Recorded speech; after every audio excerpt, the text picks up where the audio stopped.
Yeah, thank you very much for inviting me to speak on this subject that's very, very close to my heart. Well, I would like to point out that the declarations are gender blind. Women are at the center of agriculture. They provide 70% of the agricultural labor force, and only 7% of women own land, hold a title in their names to land, in spite of providing 70% of the agricultural labor force. As such, the declarations do not work for us as women. The declarations need to pay attention to the needs of women and men, and pay attention to the intersections of youth, of the elderly, of women living with disabilities, even men living with disabilities. Because being born male does not confer on you the benefits of being a man in society. A mere mention of women does not take care of our priorities, our preferences, and our needs. The declarations are talking of maximizing environmental benefits while restoring land. Women need to have the rights to that land in order to make any meaningful investment on it. To restore land, we are required to rehabilitate it, to plant forests, and if we do not have rights to that land, we cannot make any meaningful investments on that land. The declarations are talking about promoting food security and nutrition. This has no meaning whatsoever without efforts to have food sovereignty. Food that is culturally appropriate, that's produced through ecological means.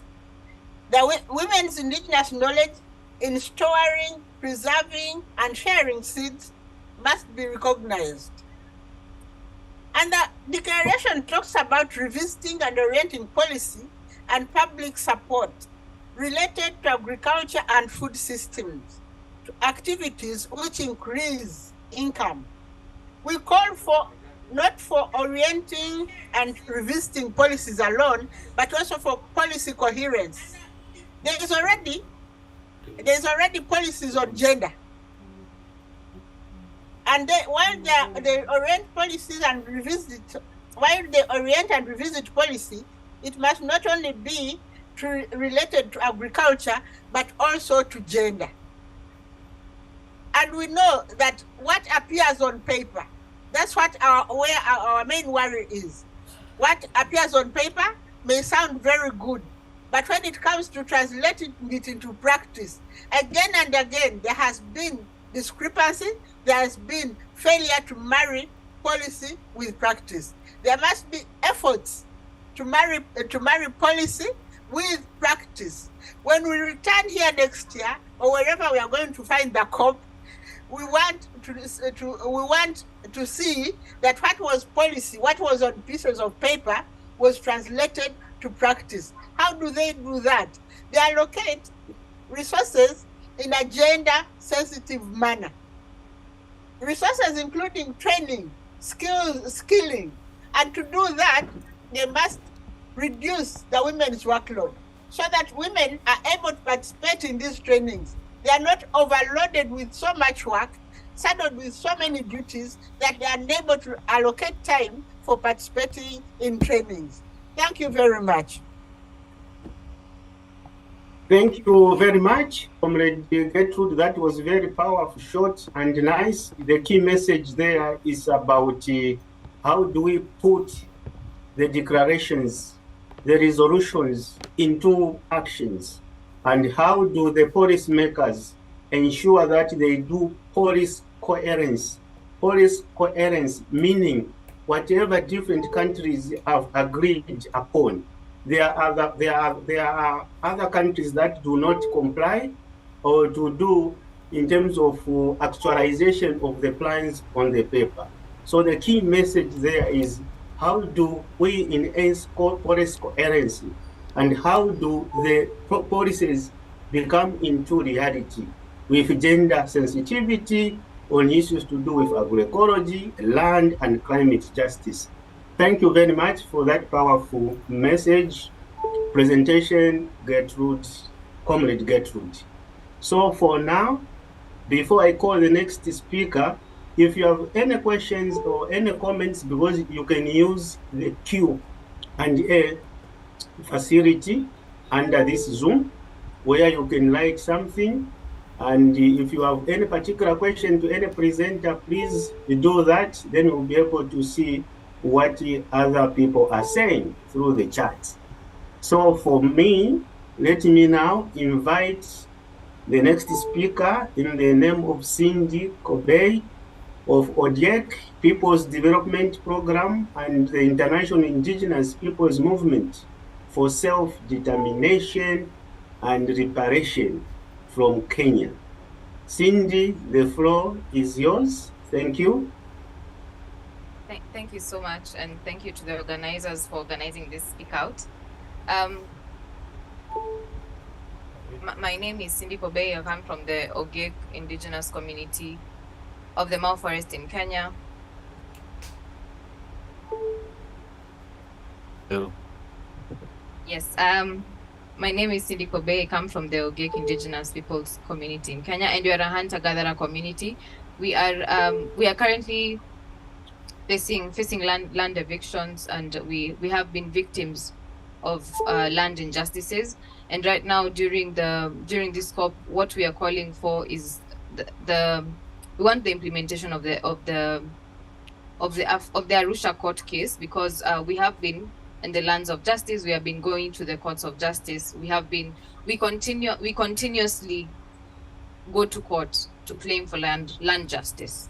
We are a community that we have been facing countless evictions. This is just the third. I can't even, since I was born, I have been seeing my community, my relatives being evicted from their ancestral homes. I have seen their homes being burnt down.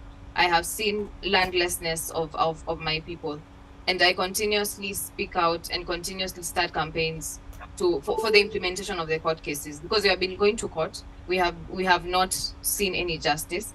And the reason why I'm calling for land justice is because when indigenous peoples do not have access to control and own resources, they will not be able to respond to the impacts of climate change. They will not be able to conserve biodiversity, because biodiversity and land justice are closely interlinked. And also, when there is no land, you don't have food. You do not have food. You do not have a livelihood, and you cannot even you basically have nothing. So what we are calling for is we are tired of talk. We are tired of going we are tired of, there is no respect of our court systems. We need our court systems. The court cases that are put in place, we need implementation. We even went to the African court. We went in 2017. We went again in 2022. But to date, we have not seen anything.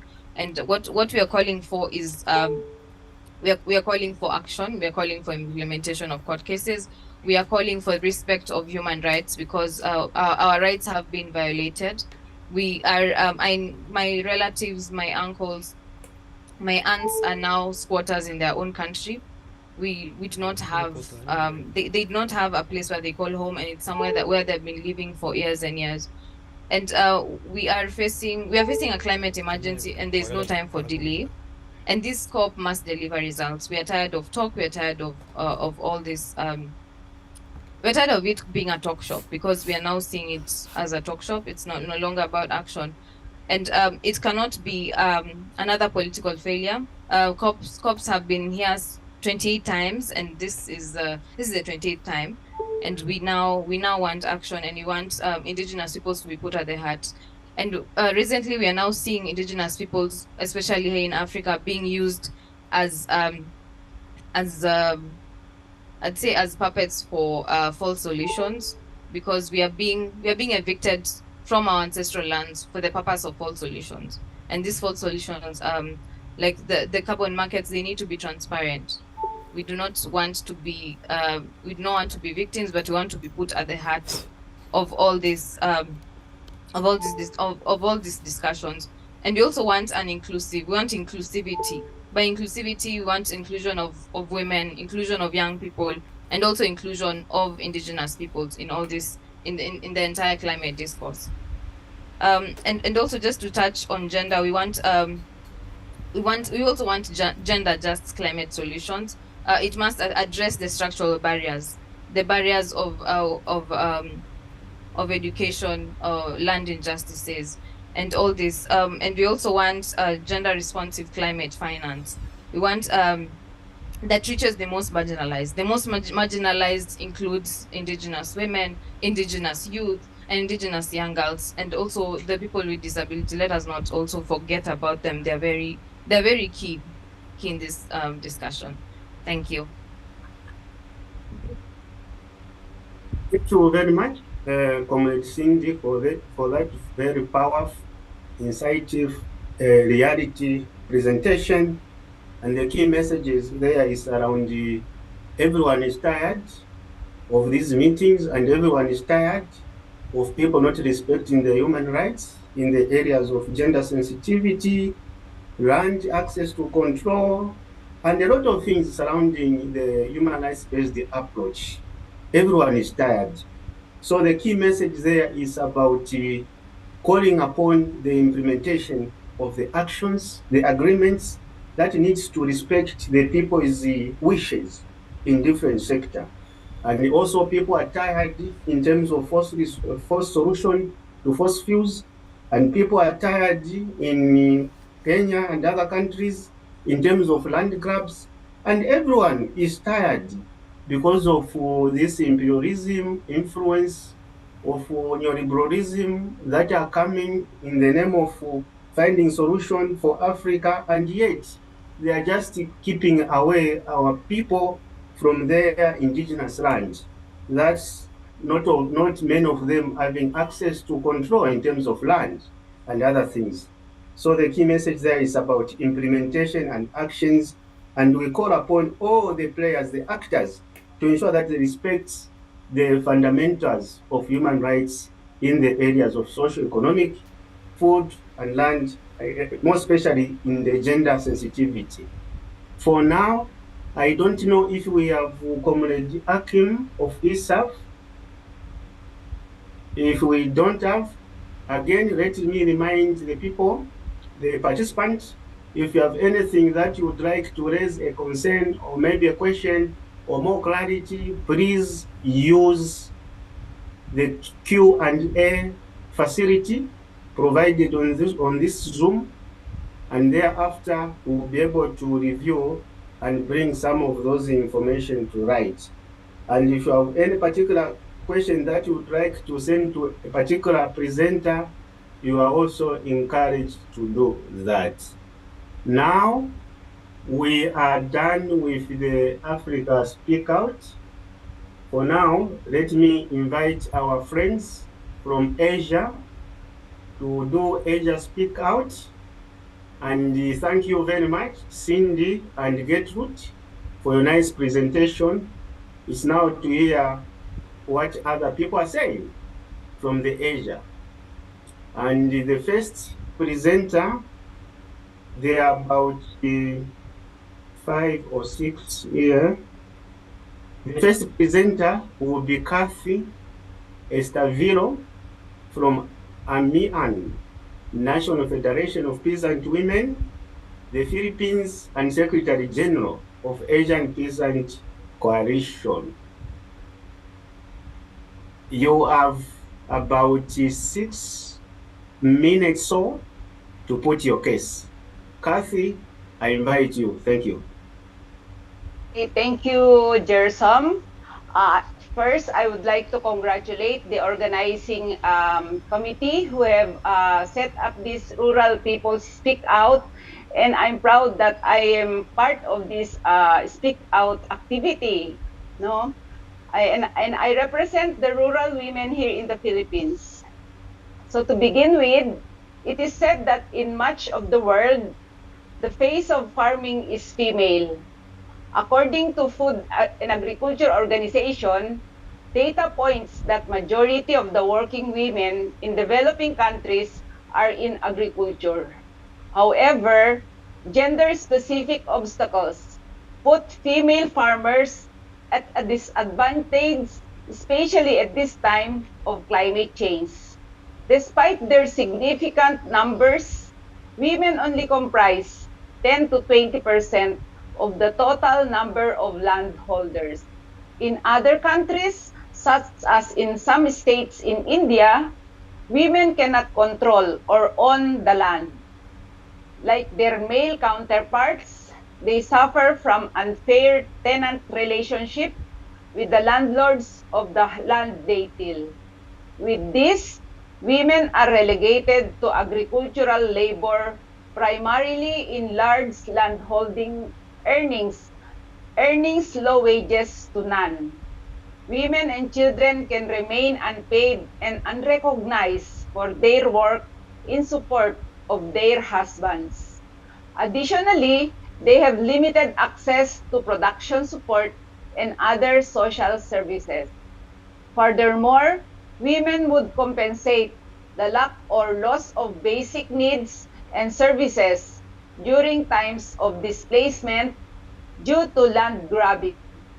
Women and girls will be the last to eat when their families go hungry, to give way to their husbands, sons, and brothers.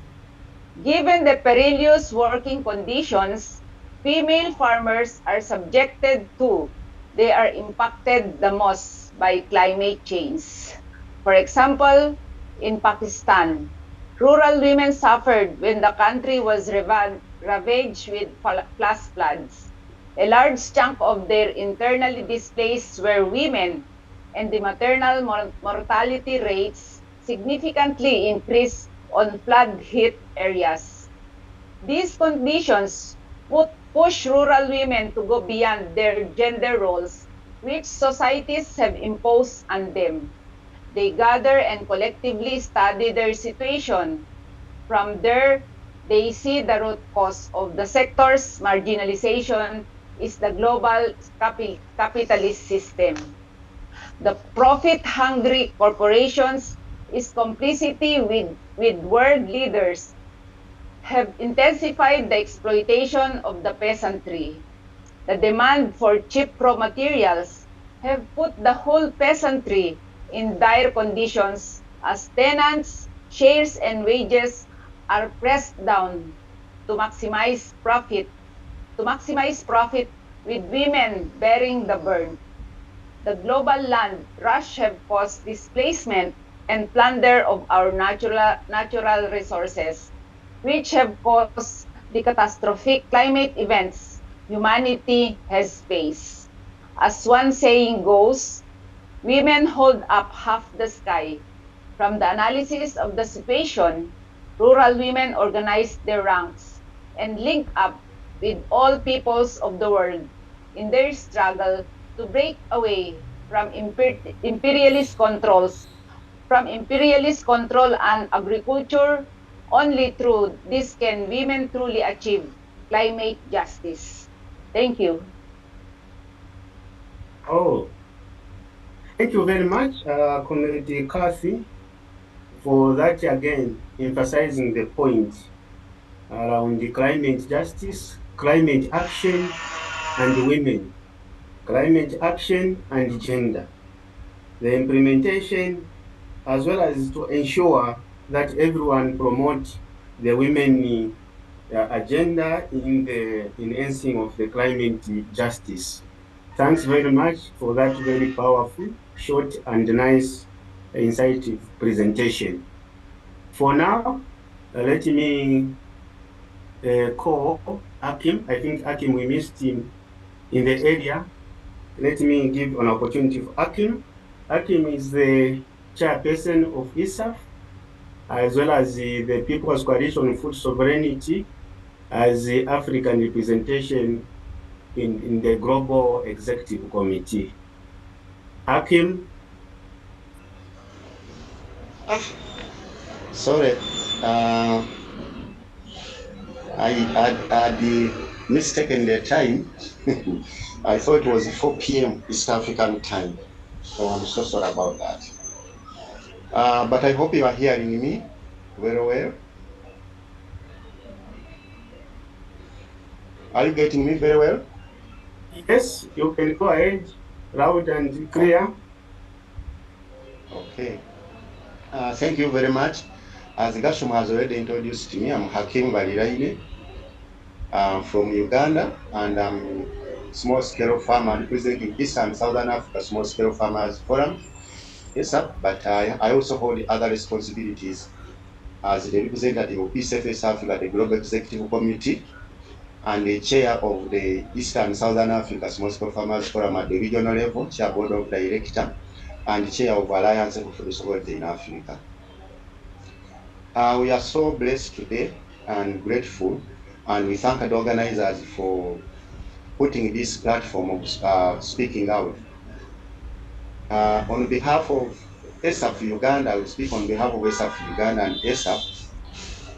We know very well that climate change is insignificant to the livelihoods of small-scale farmers in the continent, and the effects are more of hurting the small-scale farmers than those who pollute. So there is no climate justice amongst the communities and at global level. So we as small-scale farmers, we gathered together and put up some of the following calls which we want those who are the COP to look at as we go into the discussions on issues related to climate change. One of them, we are saying that agroecology stands as a cornerstone for small-scale farmers, offering a transformative approach to fortify livelihood and unite communities in tackling the urgent challenges of climate change.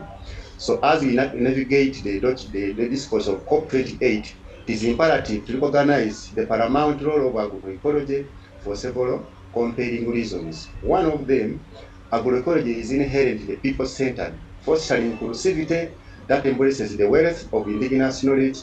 It organizes and empowers everyone involved in the agricultural process, ensuring a collaborative and diverse approach to climate solutions. In the stark contrast to industrialized agriculture, agroecology champions the protection of our ecosystem, land, water, forest, and atmosphere as a safeguard, promoting harmonious coexistence between agriculture and nature. Ladies and gentlemen, and those who are hearing, agroecology sets explicit goals to bolster the sustainability of the entire food system, integrating ecological knowledge, economic viability, and social justice.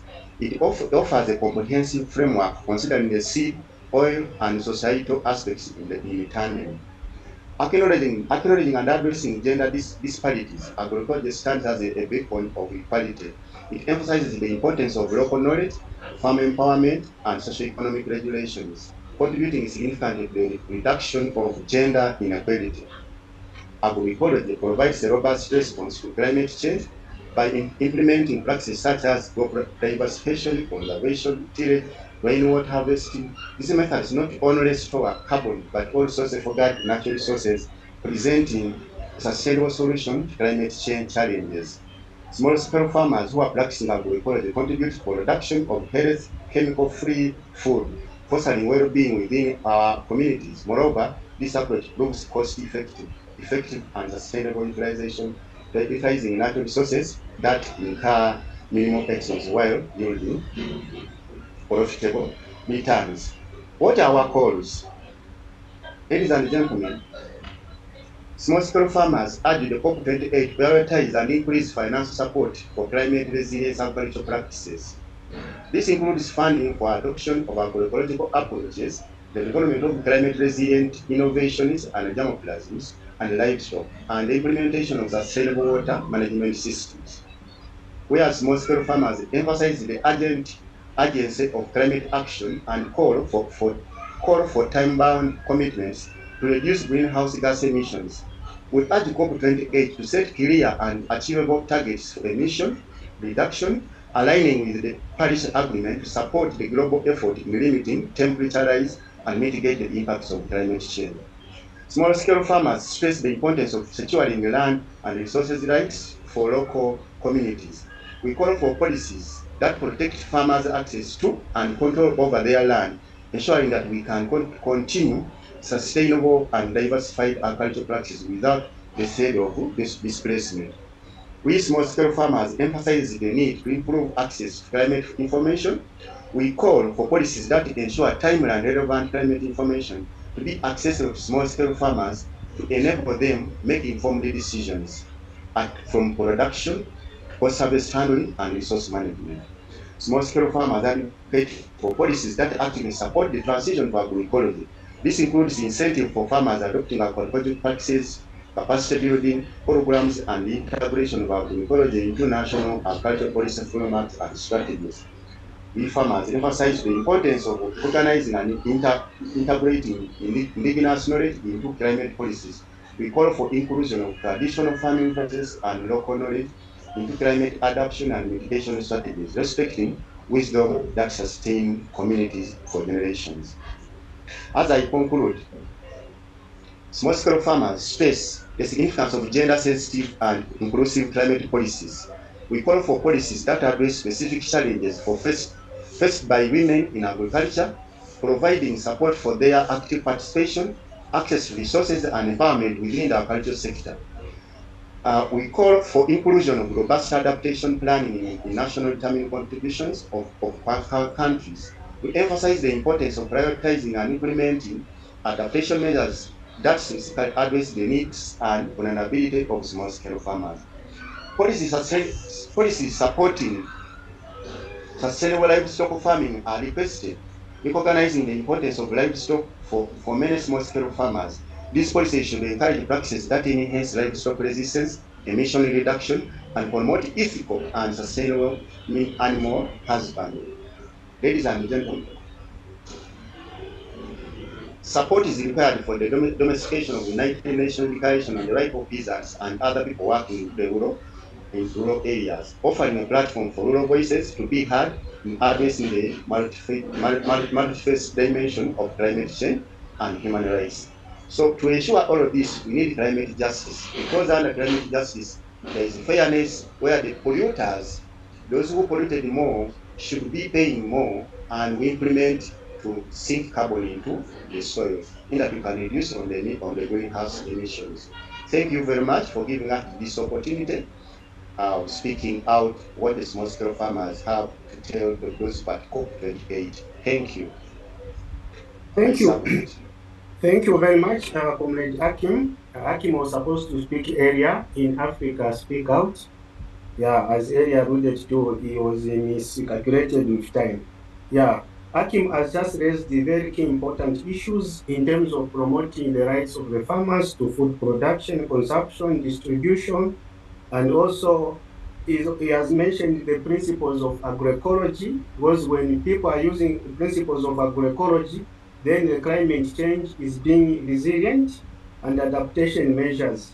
And already when you look at what is happening, the small-scale farmers are the one who are being affected so much with the issues of climate change and other things. Thanks very much for that, Akim. Let me come back again to Asia Speak Out.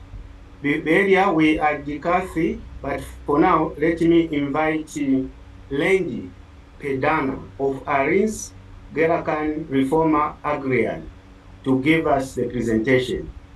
Lendi, this is your time. Thank you. Okay. Thank you, Garson. You hear me? Yes, loud and clear.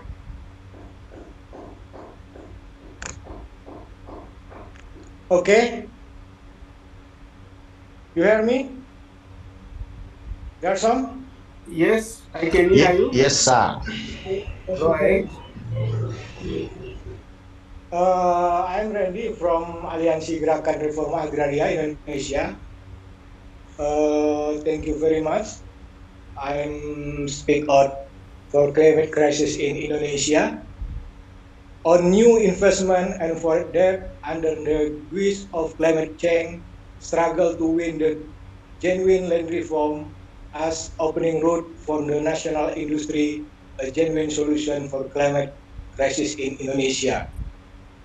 We, the national and people of Indonesia, are real witnesses and must victim from time to time. There is no change except for increasing severe damage and inevitable loss of ancestral forest, ancestral land of national minority group, and small individual patient damage and loss of river, swamp, peatland, various types of endemic plant and animal, food source, and guarantor of ecosystem balance. After clearing the forest and soil, the timber with the state permission or forest, the plant with palm oil, the number one commodity that cause drought and mass poverty which cannot be forgiven. Since Suharto New Order until the era President Jokowi, when they under the imperialist domination of the United States and its G7 allies and the European Union, both using the World Bank and IFC, IDB, IMF, and through bilateral agreement treatment cause of the climate crisis in Indonesia and the world. The puppet government that has been in power continuously in Indonesia under imperialist domination, its master is fully responsible for the climate crisis with continuous. For us, Jokowi's statement in COP 2028 and as his demand to the international monopoly capital industry countries or demand on wage. They have not been paid by the imperialists to their puppet president.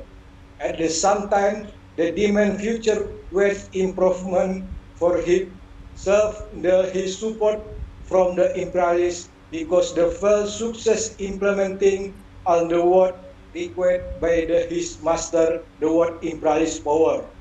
The basis of all the demand by President Jokowi are not baseless and are not the demand of the Indonesian people. He has sought the sovereignty of the national and the freedom of the Indonesian people with variant policies and regulation as will and plan to handle climate change and their funding.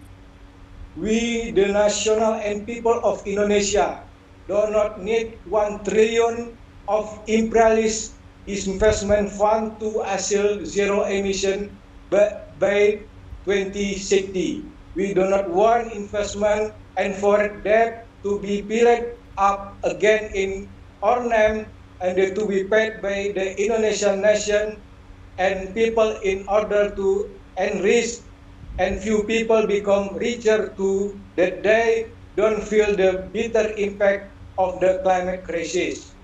We, the national and people of Indonesia, assert the right and control over the land, water and air as well as control over labor and natural resources be in the hand of our own nation and people.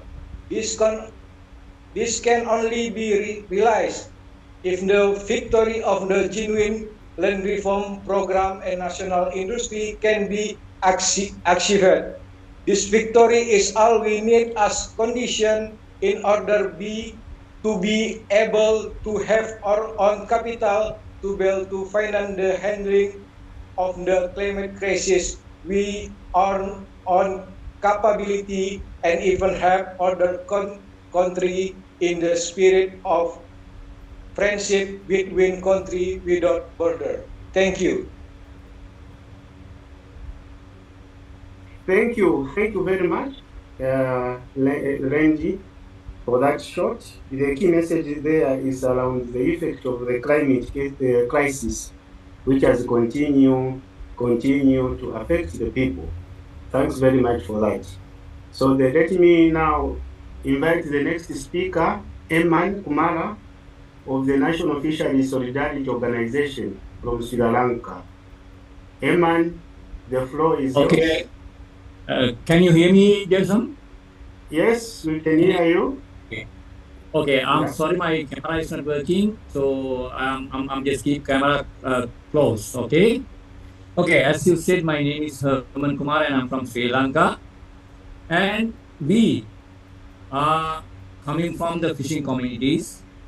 We are working with small scale fishers, and we are really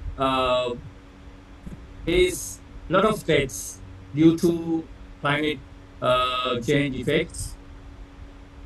Right now, in our area, there is a big storm which affect the life and also the livelihoods of fishing communities in our region, not only Sri Lanka, but also in India. Can you hear me? Yes, we can hear you. Continue, please. Yeah, okay. Okay, then we are facing a real threat right now because it's a serious threat to our life and livelihood because of this storm moving around this Bay of Bengal. And some of the areas are really flooding and people are underwater and they are really having dangers in their life. And the fisher people cannot go to sea. On one hand, it is storm, gales, and tsunamis, which local communities are suffering with the climate change effect. On the other hand, we are facing serious threats about the sea level rise. So the small scale fisher communities, those who are living in the coastal areas, are suffering because they are losing their land because of sea level rise. And we are really losing our livelihoods because we losing our uh, anchorage points, no boat parking areas. And day by day, this is increasing.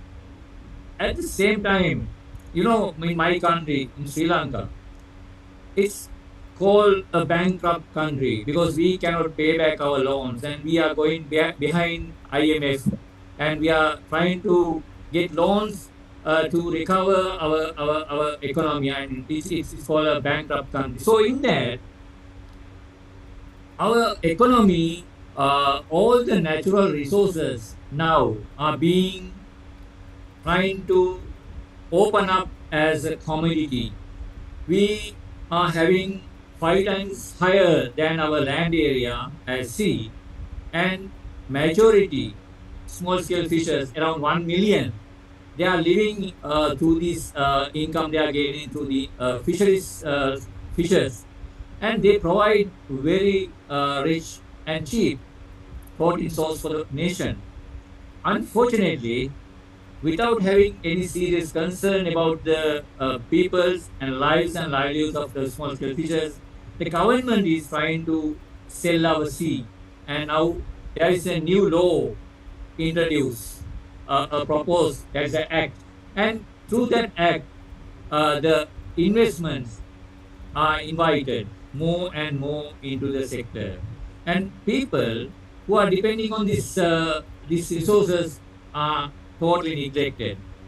In our region, in South Asian region, my country is supposed to be the second highest threat under malnutrition among the children under 5.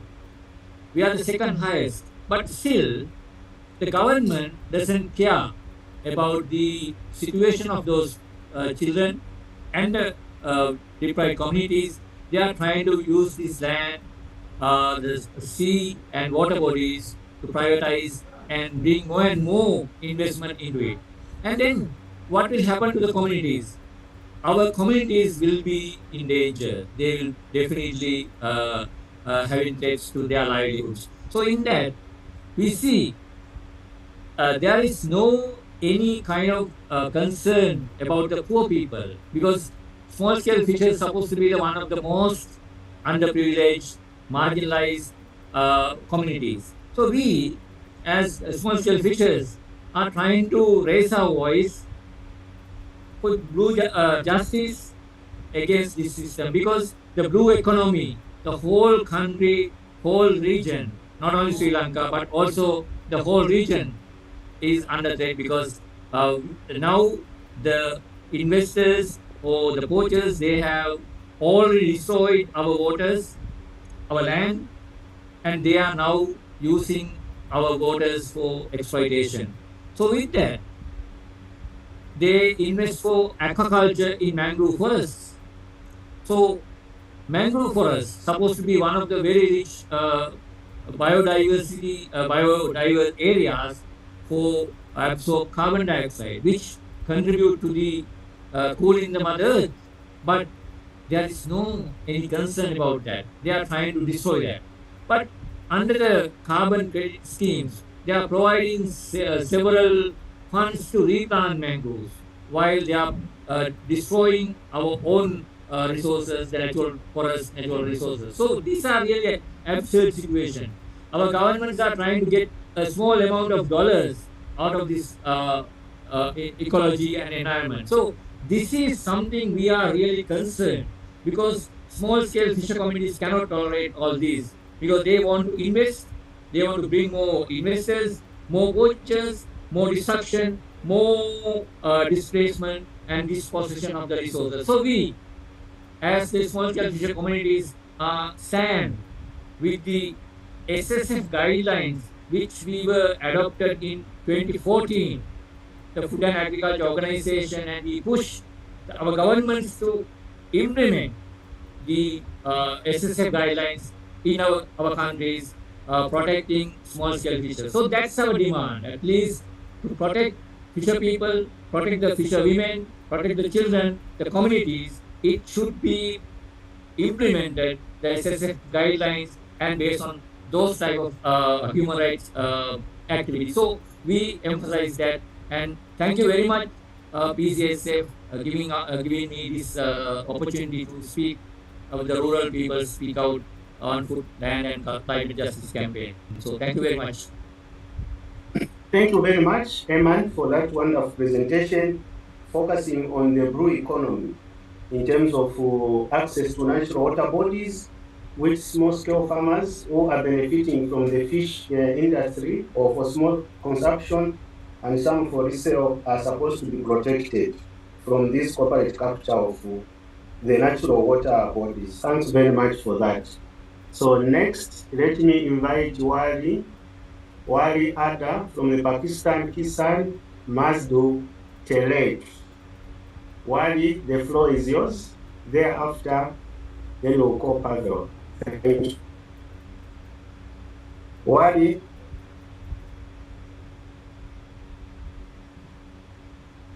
Thank you, Gosam, for inviting me, and thanks for giving me this opportunity to share Pakistan Kisan Mazdoor Tehreek campaign on dairy and on livestock, what been instructed to me.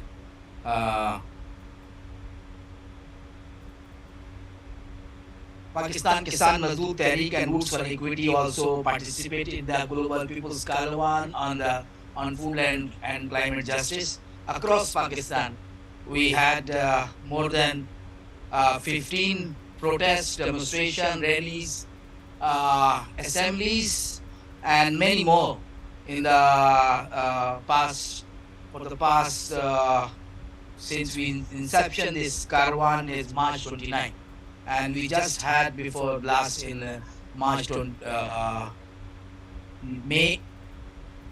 November 29th of this on this occasion. And through this mobilization, we managed to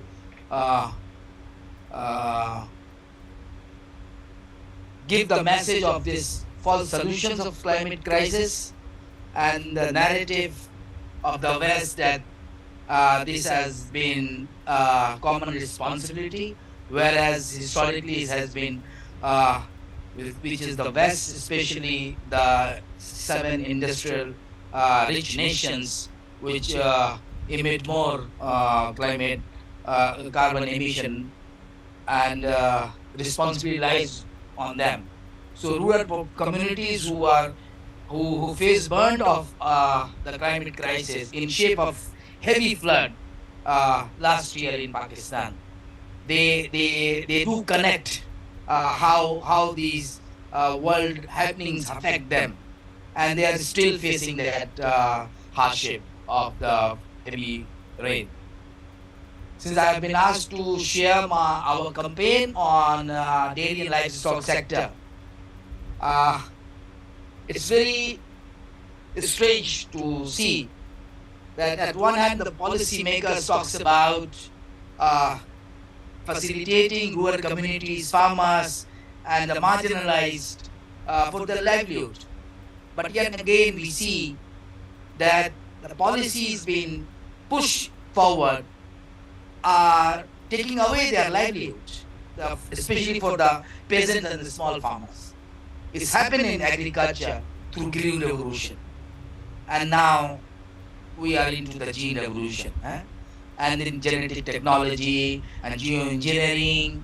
All these are making smaller, poor farmer out of agriculture. Now they are migrating to nearby cities, to outside of their own countries, and living in miserable conditions. While walking in this Dubai for the past few days, I've been encountered many Pakistanis coming from rural areas. They have their own land there, but they don't have means to cultivate. And one of the major sources is livelihood, livestock for them to fulfill their livelihood. This again being targeted by the multinational corporations and under the WTO rules, especially the trips. And now the farmers are being forced to have a certain kind of livestock or certain kind of process of milking process, so that it can go into open market. Until this goes through a special pasteurization process or in package, you can't sell those milk into open market. Whereas 95% or 92% of Pakistanis milk produced by the small farmers without these regulations. So you can see that huge number of peasants, especially women, are getting into this livelihood, and again their source of livelihood being taken away, just pushing a WTO TRIPS regulation into Pakistani local laws implementation is called pure food law.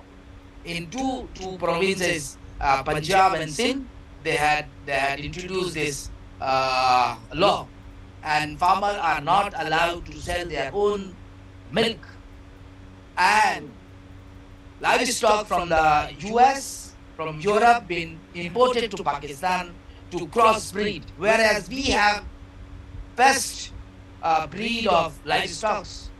We don't need any imported semen or a crossbreed from Australian or US cows and buffaloes. But we have been forced to do that. That's on that context, Roots for Equity and PKMT has initiated a nationwide campaign. It's more than 3 months campaign. We distributed more than 500,000 pamphlets, and we mobilize dozens of communities across Pakistan, and we also propagated this campaign into Facebook, through other social media, Facebook, Twitter, and WhatsApp, and many others. And because farmers are at a fear that what will happen, because they see in newspaper and see in the news that containers of milk been kept by the authorities and throwing on the street. Why this is happening? Nobody don't have any idea why this is happening. They don't have the idea of this law has been put in place to curtail their livelihood. So now through this campaign, there is a wide understanding in the farming community, especially the livestock producer, to come together, organize themselves so that somehow they can fight for this kind of a anti-farmer, anti-poor, anti-women policy implemented our local government, but by the influence of the international institution like WTO and IMF. Apart from that, it's many of our farmers are just into that because they don't have land. Majority of Pakistanis rural population don't have land. Only 68% 68% of land owned by 5% of total population. So you can see a huge landlordism, feudalism in Pakistan. The only source for them, those don't have land in majority, this livestock. So we demand for genuine land, just an equitable land distribution.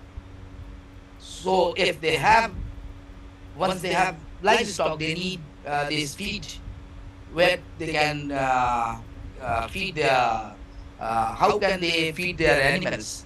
So they have to contract, lease the land just to feed their livestock.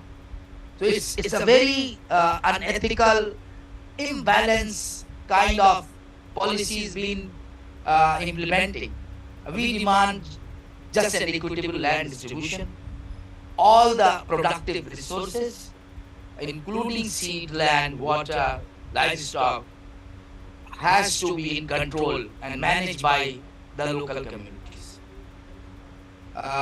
We have a good response to that, and we have still in the social media. We hope people across the globe, because it's a real serious issue for us. Livestock agriculture has been taken away. There is no local seed, local varieties of seeds of wheat, rice, vegetables are available. No. And then our livestock is in danger. We need to protect. And that's why Pakistan Kisan Mazboot Tehreek is on the street, with the masses, try to agitate, organize and mobilize rural communities, youth, women, farmers, so that we have our livelihood and our own control. Thank you. Thank you very much, Wari, for that wonderful presentation. The key message there is lack of capital to land, equipment, even the marketing system are not favoring the local in terms of livelihood, getting the most of what is needed from them. So if people they don't have capital to land, then even livestock cannot be enhanced. Thanks for that one. So let me now, we are supposed to have Pavel, but I think there was no presentation from him. Let me thank you, the presenters in Asia and the one from Africa, Akim, Kathy, Akim, Lendi, Eman, and Wari, for your wonderful presentation this late morning or afternoon. Yeah, we have heard our speakers about the situation of rural peoples on ground. Unfortunately, the spaces like COP28 are not really accessible for the rural peoples at the grassroots to share their story. So now, let's hear this video, the testimony from a local farmer based in the Philippines. Please, let's play the video.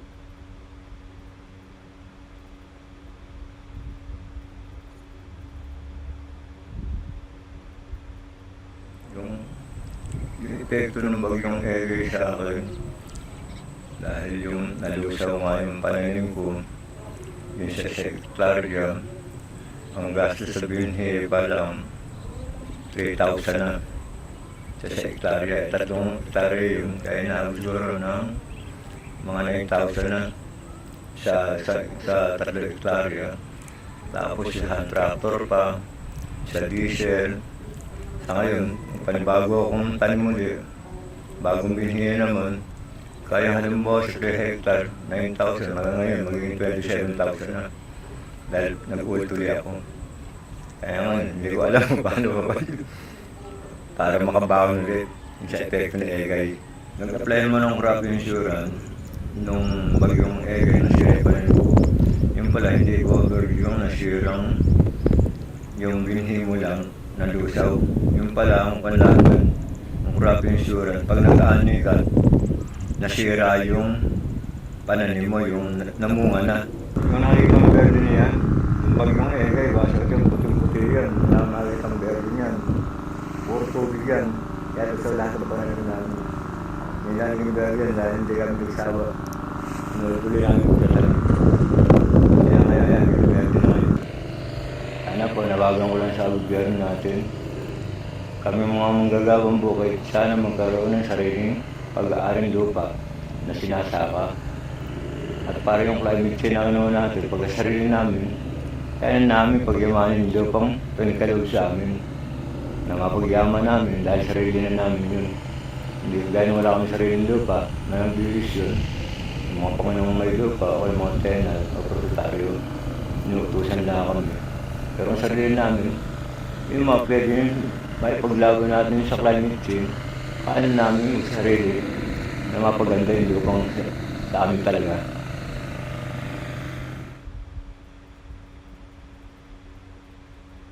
Okay, yeah, thanks very much for that testimony from a local farmer based in Philippines. Area, we can have Pavel Petha from Bangladesh Resource Center for Indigenous to give us a presentation. He was supposed to pick area, but I'm sure just come back. Then afterwards, we are going to go into the petition. Thank you.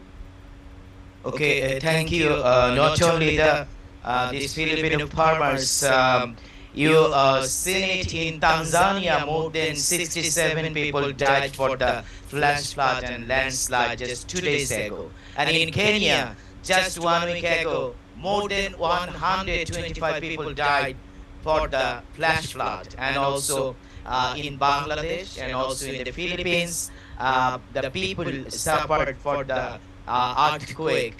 And also the Bangladesh with the people, we fighted against the big cyclone this year 4 times. The Mocha, Hamun, Tez, and the Midili, the names of the disaster, the cyclones, and also the another cyclone is coming. His name is the Mixam. So how people can survive this kind of, because the climate calamities and the climate-induced disaster are very increasing day by day now. But people who are living in the ground, they are also trying to cope with the disaster, and we are practicing the people's-led agroecology, and it is proving that this is the real climate solution, not the false climate solution. Because in 1960, in the name of the so-called Green Revolution, by the World Bank and by the big corporations, by the multinationals, by the TNC and the MNC, they changed the whole agriculture scenario in Bangladesh. And also, when we are affected by the disaster and the climate change also, they are prescribing us, quote unquote, the climate smart agriculture with the lots of hybrids, with the agrochemicals, with the biofuels, and also it's based on the fossil fuel. And the people who are working with us, the community, the youth groups, we are organizing different types of the climate event, also the 16 days of global action, and also the people's caravan, kind of this. So not only the boys, girls, the women, and also the fishers and the forest dependent communities, farmers, they are been together, and also we fight together against the climate imperialism which is happening in this earth. And when we are coming here in the Dubai, the COP28, it is seen that there is no space for the real climate victims who are suffering not only in the global south, also who are suffering in the whole in the world. So I'm saying this again. We need to create the space for the voice and strengthen the voice of the global farmers and also the producer, indigenous peoples, the women and the youth, and strengthen our solidarity for the climate justice and the food sovereignty. Thank you. Very much, Pavel, for that presentation. Yeah. For now, let's dive us into the petition of the radical food system transformation, the not climate crisis we're fighting. So for now, let me invite the tech personnel to give us the screen of the petition.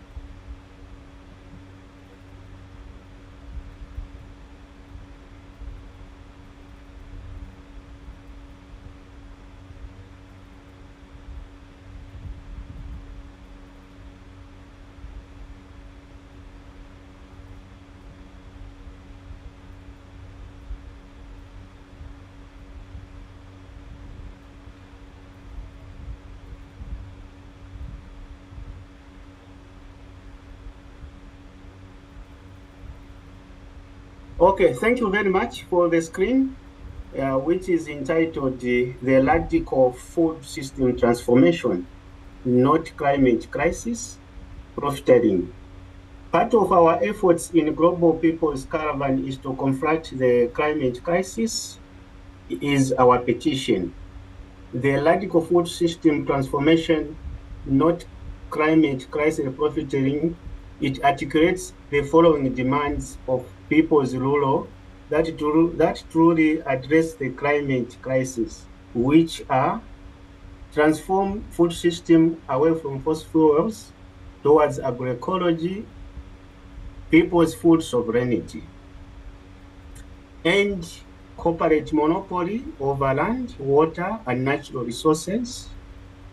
Polluters must pay for climate crisis destruction, and fossil fuel wars versus rural communities, ensure genuine participation of rural people in climate policy.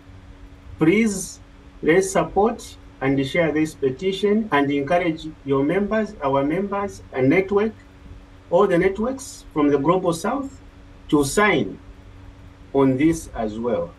And this link shall be provided in the chat for every one of you to share it widely. Again, let me also remind everyone, we are also calling for everyone to join us on the December 9 during the Global Day of Action for Climate Justice. We call on all the rural people of this world to organize, mobilize the masses actions, post content such as photos, videos on all your social media handles. And that will amplify the call, our call, for the radical food system transformation as the climate solution.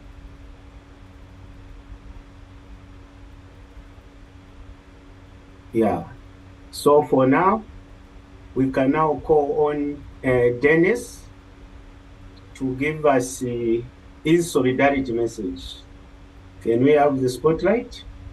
Dennis, to give us the solidarity message. Hi, thank you everyone for having me. I'm very honored to be with you with all your inspiring organizations, all the work that you do. I'm from Quebec in Canada. Quebec is the French-speaking province of Canada. I'm with an organization called ACOSI, which is the Quebec Association of International Cooperation and Solidarity. Hello. Not close enough. I'm sorry, my fault. So I'm with the ACOSI, which is the Quebec Association of International Cooperation and solidarity NGOs. So it brings together over 75 organizations working in over 100 different countries with partners in Latin America, in Asia, and in Africa. We mainly advocate for women's rights and gender equality, environment protection, peace, and human rights in general, through public education and advocacy, and as well through hundreds of different projects around the world. We discovered the Global People's Caravan petition and campaign several months ago, and just wanted to say that we absolutely stand in solidarity with all the messages that were in the petition. We actually, because our network mainly works in French, we've translated the petition in French. We've signed it, obviously, and we shared it through our network in French and in English. Hopefully a lot of people signed it, I don't know. But we're here at the COP because we want to make sure, I'm from Canada, a large oil polluter, a big part of the problem. So we know that, and we come here to try to bring these messages and phase out fossil fuel and not phase it down, resist false climate solution, increase climate finance, and promote genuine food sovereignty. So we're trying to bring these messages to our own members of parliament, ministers, negotiators. So we try to advocate these messages here at COP28, and so we're trying to create a space to make sure we can't ensure that our leaders are going to listen, but we're going to try very hard to make sure they hear us and that they hear you. Thank you.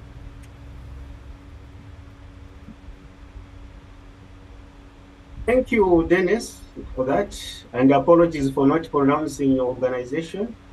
Yeah, you did it justice with your pronunciation. Thanks very much. Yeah, comrades, COP28 is happening in West Asia, North African region, amid Israel genocidal war against Palestinian people. Yesterday, people's organization and civil society participants in COP28 held a protest against the action, as well as inside the blue zone, in solidarity with the West Palestinian. Please, let's watch the video. Let's watch the video. This news is funded by viewers like you. Please support our work at democracynow.org/give. We begin today's show looking at Gaza as Israel expands its air and ground assault on the besieged territory days after a truce between Israel and Hamas ended. Palestinian health officials say Israel's killed at least 800 people since Saturday. Here at the UN Climate Summit in Dubai, over 100 protesters gathered on the sidelines of the summit for a peaceful action in solidarity with the people of Palestine, demanding a ceasefire in Gaza. The rally took place from the United Arab Emirates Pavilion inside Dubai's Expo City, where the summit's being held. U.S. climate envoy John Kerry drove past as the action was starting. Hindered by UN restrictions blocking protesters from raising Palestinian flags or naming any specific country, demonstrators held banners with watermelons painted on them, a well-known symbol of the Palestinian movement, as the fruit bears Palestine's national colors, red, black, and green. The UAE bans protests and organized groups, but has allowed some actions during the summit. Protesters were also prohibited from chanting phrases like "from the river to the sea" and "free Palestine."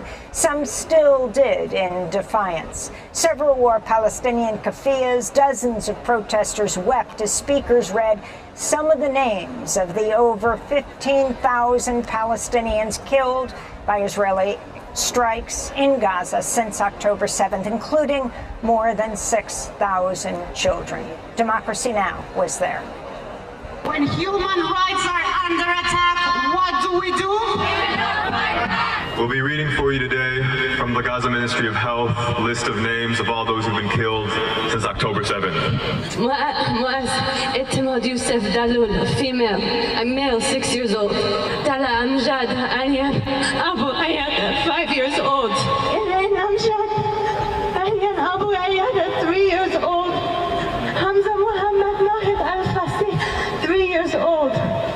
the names are still being written. My name is Tariq Lubdan. I'm a Ghazawi born in Detroit. This violence is not happening just in my hometown of Gaza, it's happening everywhere. Being in Detroit, there are so many situations in which water's been cut off. Being just down the street from Flint, Michigan, we see water be poisoned and polluted for the people and the residents of Flint. And precedents like that where people are expendable is only possible because of the violence we see inflicted upon people back in my homeland. And because of that, we are taking the stand here today, not just as Palestinian people, myself, but people who are allied with justice for all people across the world, because that is what is necessary to have true climate justice. What good is finding a world that is green if the roots are soaked in blood? What good is a world that is green if there's nobody left to live in it? The precedent set on people's lives and the calculations we make as to who is expendable, that is the precedent we set for who is expendable anywhere. Hey ho, take me by the hand. Strong in solidarity we stand.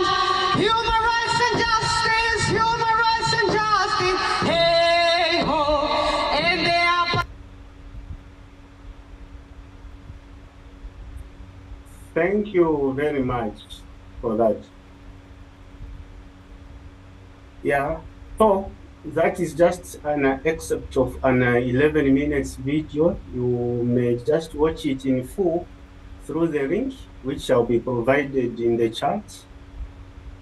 The Global People's Caravan for Food, Land and Climate Justice also stands in solidarity with Palestinians people in their struggles for their food sovereignty and their right to the retain. Their liberation from the river to the sea, Palestine will be free. On behalf of the Global People's Caravan, thank you so much for everyone who joined us today online and in physical on the ground in Dubai for today's Rural People Speak Out on food, land, and climate change.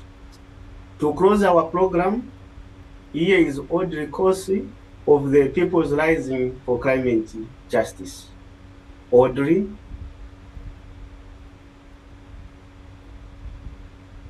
Hello, good afternoon. I am Audrey Corse. I am an indigenous woman coming from the rural communities of the Igorots of the Cordilleras in northern Philippines. My people's story is mirrored by the lived experiences of our rural peoples all over the world, especially those of indigenous rural communities. The Cordilleras, my homeland, the ancestral domain of Igorot peoples, is rich in natural resources such as minerals, forests, and rivers, since our ancestors valiantly fought to protect our territories from interests that negatively affect our food systems and our ways of life. Because of these, our region has always been viewed by the Philippine government, pushed by imperialist interests as a resource base for exploitation, often at the expense of the welfare of my people.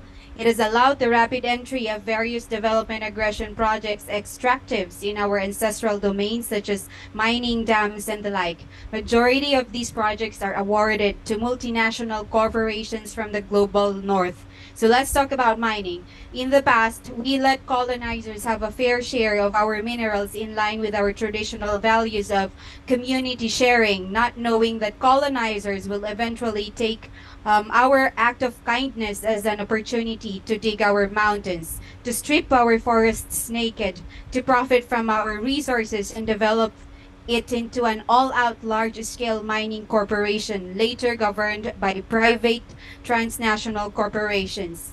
Now our communities are mined out, and we are forced to adapt to the changes in socioeconomic systems brought about by large-scale mining. Our lands are no longer productive.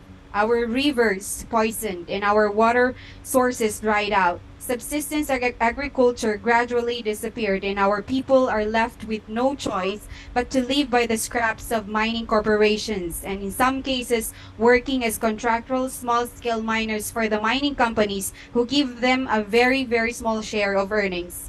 with nothing left to hold our soil and our mountains. Our communities experience killer landslides and life-threatening ground subsidence. And yet, those who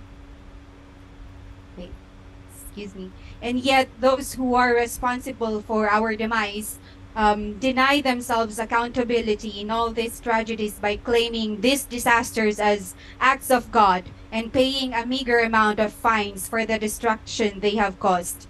Aside from mining, we have stories on exploitative energy projects. Our people led government and corporations built mega dams, and they believed in the promises of relocation, monetary reparation, and delivery of better social services. Now, we have communities who are helpless when dams worsen the floods, communities whose kinships are broken apart, and communities who are left to survive in relocation sites that are far from livable. The Igorot people's opposition to these so-called development projects has remained vibrant over the years. This is mainly because the ancestral land is where our identity as indigenous peoples is rooted, and so care for the land, the ancestral land, the environment, the resources found within is embedded in our way of life. This naturally drives us to be defenders of land, life, and resources. This culture of defense continues to this day due to the systematic violations of our right to self-determination and the institutional discrimination directed against us.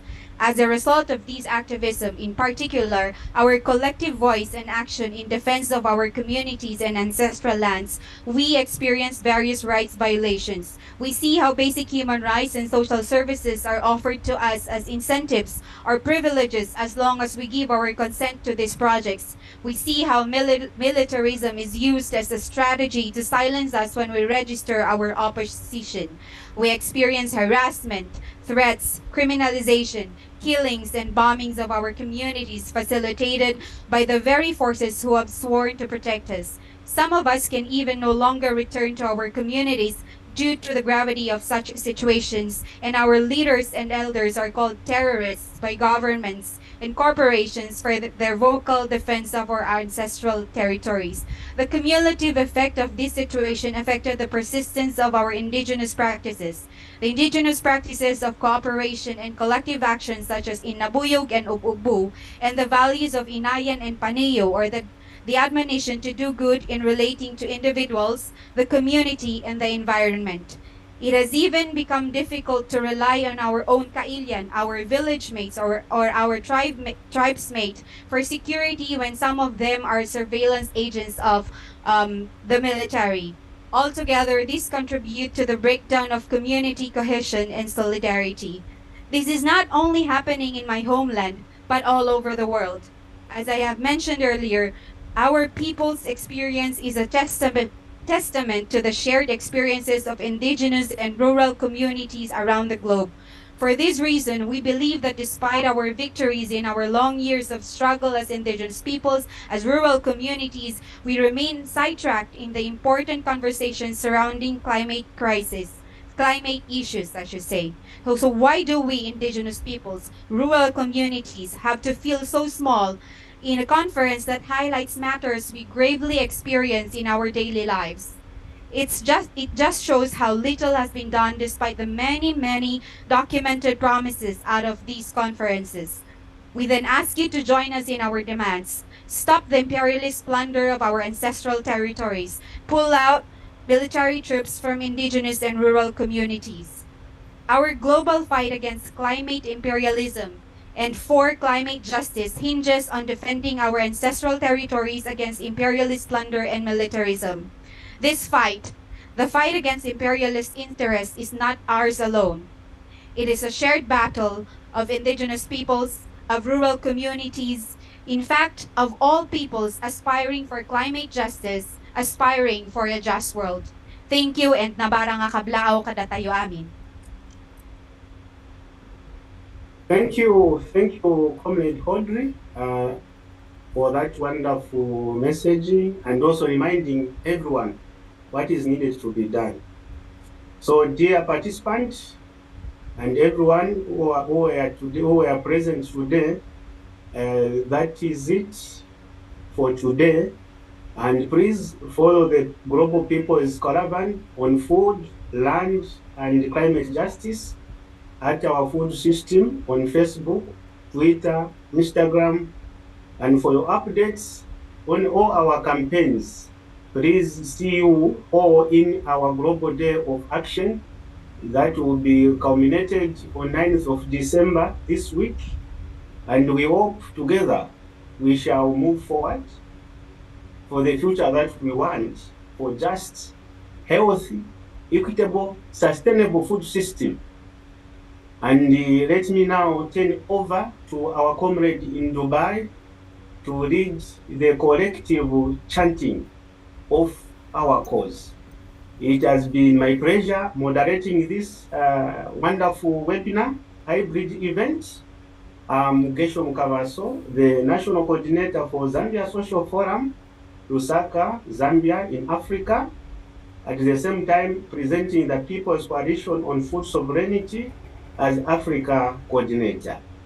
Amandra will conquer and fight. Let's tune it to the Dubai people. I thank you. Thank you. Thank you, Gershom. Thank you all for coming today. Maybe now invite you here in front if we can have like a photo shoot and also take a video while we are chanting. So the chant would just be rural peoples. When I say rural peoples unite, the answer would be fight for food, land, and climate justice. Okay. So again, rural peoples fight for food. No, rural peoples unite, fight for food, land, and climate justice. Okay, can we now come in front, please? So rural peoples unite, fight for food, land, and climate justice. Again, let's practice. Rural peoples unite. Rural peoples unite. Rural people unite. Rural peoples unite. Rural people unite. Rural peoples unite. Rural people unite. Again, okay. Ilang will take a video, so yeah, on my cue, huh? Ready? One, two, three. Press a bit. Yeah, press. Azra, can you go beside Gertrude? Yeah. No, let's give space. Yeah. Then Arnold, if you can. Okay.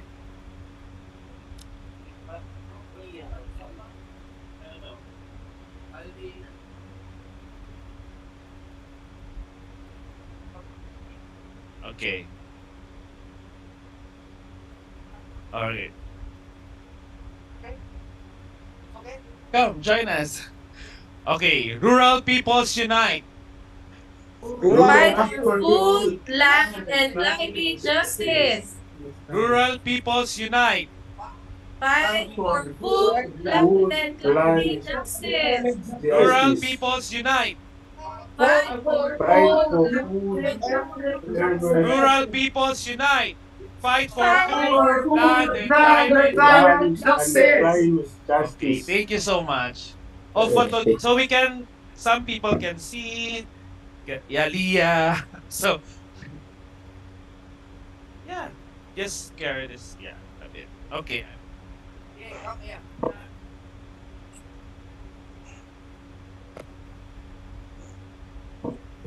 Rural peoples unite.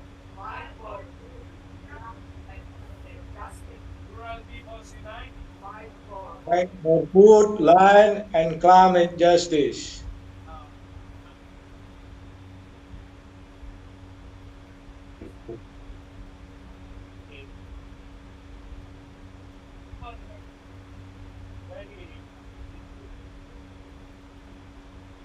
Thank you. Thank you.